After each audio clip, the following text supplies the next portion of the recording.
Retrouvez Smart Connect au cœur de Smart Future en partenariat avec Cdiscount.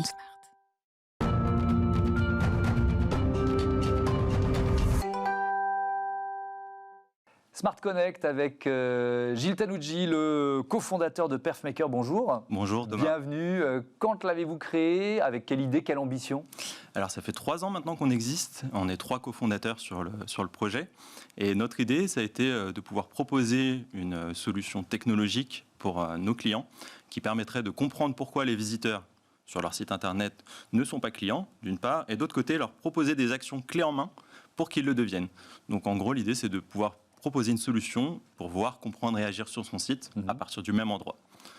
Ça veut dire que quoi? Vous avez imaginé, il y a tous les scénarios possibles, ou encore beaucoup, en tout cas beaucoup de scénarios possibles, c'est ça? Vous pointez le doigt justement sur ce qu'on propose, c'est de réunir un espèce d'hub d'expérience où on a réuni en fait toutes nos idées, tout ce qu'on a pu voir au quotidien.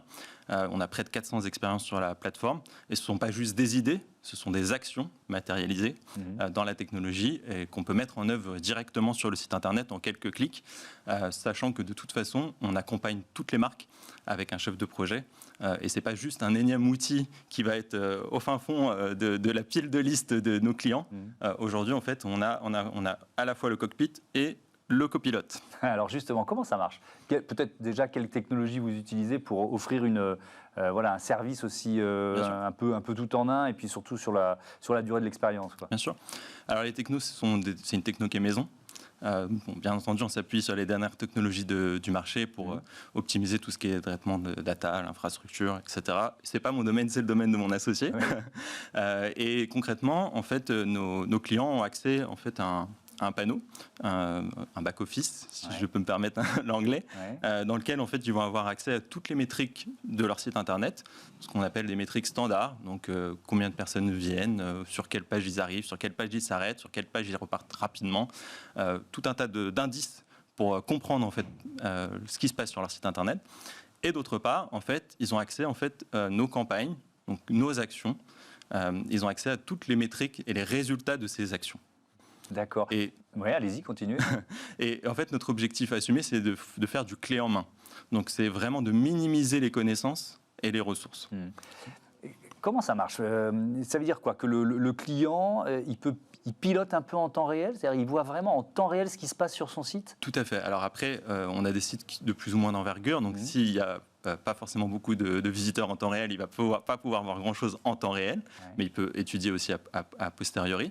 Et en effet, en temps réel, en fait, on voit ce qui se passe sur son site internet, le comportement des visiteurs, et en temps réel, on peut appliquer des rustines, pourquoi pas, pour pallier à un possible départ du site internet ou pour booster le site internet. Donc c'est quoi? On joue avec le comportement du visiteur pour le transformer en client. Ça, c'est évidemment l'objectif de tous les sites marchands et c'est normal. On essaye de l'influencer un petit peu? C'est ça. Alors, on l'influence même si nous, on fait attention à ce qu'on appelle les bulles de filtre et c'est important pour nous de laisser libre cours aux clients. Quand on rentre dans un magasin, on peut avoir envie d'acheter une paire de baskets bleues, mais un t-shirt jaune. Oui. Et on n'a pas forcément envie qu'un vendeur vienne tout de suite vous parler. Le but, c'est pas de l'agresser. Justement, nos expériences sont immersives. C'est pas des expériences en fait qui viennent popper en plein visage du visiteur et l'agresser. Donc le but, c'est d'être assez immersif et c'est d'aller l'inciter avec des messages de réassurance, des recommandations produits ou prévoir même des expériences qui vont au-delà de ça, montrer l'engagement de la marque, puisque là, on vient de lancer en fait une expérience de shopping solidaire où si la marque en fait souhaite faire un don et afficher ce don sur chaque vente auprès de ses visiteurs, elle va laisser le visiteur, l'acheteur en l'occurrence, choisir quelle association soutenir. Donc ça peut être des associations écologiques, des hôpitaux, des instituts, des ONG, etc. Et en fait, il a un seul point de contact, Perfmaker, et une seule facture, une seule intégration technique, rien d'autre à faire. Vous êtes, je mets des guillemets, jugé sur quoi dans la relation que vous avez avec votre client? Sur la capacité à transformer un visiteur en acheteur, justement? C'est ça que recherche le client? C'est la ligne finale du bilan, bien entendu. Mais en vrai, nous, on est jugé sur l'engagement global, c'est-à-dire que pour que le visiteur achète à la fin, il faut déjà qu'il reste sur le site internet, qu'il reste plus longtemps, qu'il visite davantage de contenu et à la fin, bien entendu, il va acheter. Et nous, en fait, quand on dit qu'on optimise l'engagement, tous nos scénarios ont pour vocation de le faire avancer dans ce tunnel-là. Et donc, on est déjà jugé à partir du moment qu'on arrive à faire rester le visiteur. c'est déjà un premier enjeu. C'est déjà une première victoire. Vous en êtes tout de votre développement et comment vous voyez la suite, l'avenir de Perfmaker?